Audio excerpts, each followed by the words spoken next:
the old school Bogart from Too Cool to Geek. I'm here with James Duval. How are you all doing tonight? I hope you're doing well, because we're doing amazing. We're rocking over here, man. Now you may know James from a few things. Independence Day, Frank the Bunny and Donnie Darko, SLC Punk, and the Rockeye Trilogy, man. So, what are you up to, man? Like what's your newest project? My newest project is a film called Sushi Girl. Okay. In fact, it's one of the movies, every 5 or 10 years we might do a movie actors that stand above the rest, not special. Sushi Girl is one of those movies. Okay. I just finished this movie Sushi Girl, about to go into release. Right there, check it out. Stars Noah Hathaway, who is Atreyu from The Neverending Story. Myself, Mark Hamill, you may remember him as Luke Skywalker. Yeah, from a little movie called Star Wars. Yeah. Tony Todd the Candyman, Andy McKenzie from MacGruber and Shoot 'Em Up, and David Dastmalchian from The Dark Knight. Then we have, of course, we're introducing our newcomer, Courtney Palmer, who's the naked girl on the sushi table. And we eat sushi off her as we, I guess you could say, on the 6th anniversary of going to jail on a botched diamond heist, we set up this array of sushi for our friend who took the fall and kept his mouth shut for 6 years. Now he's out of jail, we want to know where the diamonds are. We can do this the easy way, or we can do this the hard way. If we did this the easy way, it wouldn't be a movie. So, who's the director of this film? It's a first-time director named Kern Saxton, and this man is beyond talented. Really? Okay. Watching this film, I know I speak for Tony Todd and Mark and Noah, and I speak for the entire cast, that not only we were taken by the script, but when we finished filming this movie and during the production itself, I think we all began to realize just how special this was becoming for us as a film. And regardless of whether he's a first-time filmmaker or not, the idea that he has the ability to grasp film and characters and action and style. Just the trailer alone is unbelievable, man. Yeah, this Kern Saxton, you are the man. And for all of you out there, we do not intend to disappoint. So please come visit us at www.sushigirlmovie.com. We've got a trailer, we got 2 clips from the movie, and we have an entire breakdown of the cast of actors and who their characters are in the film. Sweet, man.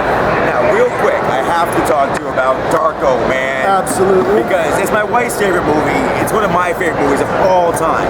What was it like to work with Richard Kelly, man? Well, it's amazing. I've been very, very lucky in a lot of ways. Donnie Darko is Richard Kelly's first movie. I know, again, first-time director. And yeah, at the time, it was the first time for me I was working with a director who was younger than me. It didn't matter because when I thought about it and I put it on paper, yes, but as I began to act and work with Richard Kelly, what I realized about Rich was the same thing. He's extremely talented. Oh, yeah, clearly. He's got massive amount of talent bursting at the seams. So there was never a question of what we were doing. We always felt like we were in really good hands. Rich Kelly, for as bizarre as this movie felt and played to people, knew exactly what he was doing, knew exactly what he wanted, and knew exactly how to get it. And that in itself, and I've been acting for 10 years, and I've had close to about 30 movies, I had to step back and just bow down to my first-time director. Oh, Captain, my Captain. Thanks for interrupting my interview, fuckhead! Okay, quick question. How do you feel about the director's cut? Are you the original version or are you the director's cut of Darko? That's a good question.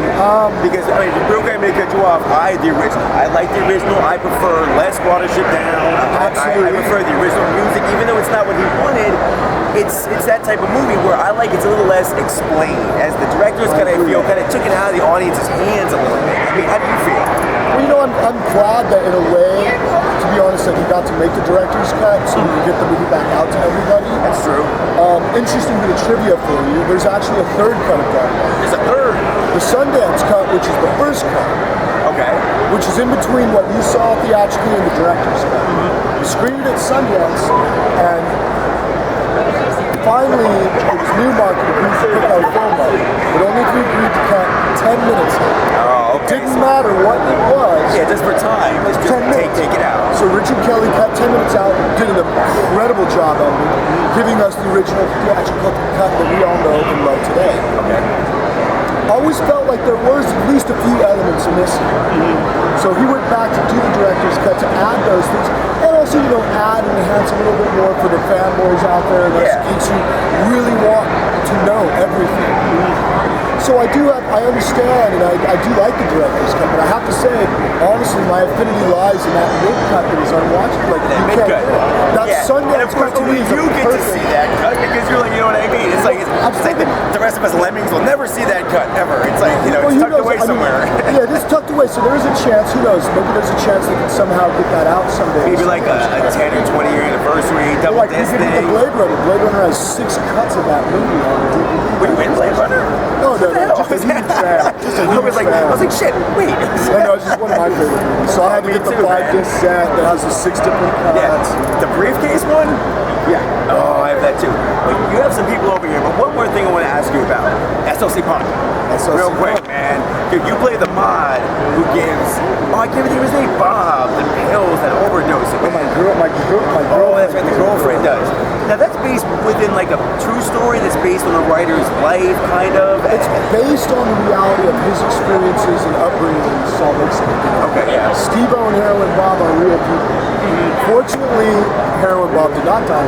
Thank God. In film. Jesus. So he's still with us. Although I think he is a heroin addict in real life. I can't be mistaken. No, don't take me completely at heart. Yes, no, we're not saying anything here. We're not saying anything.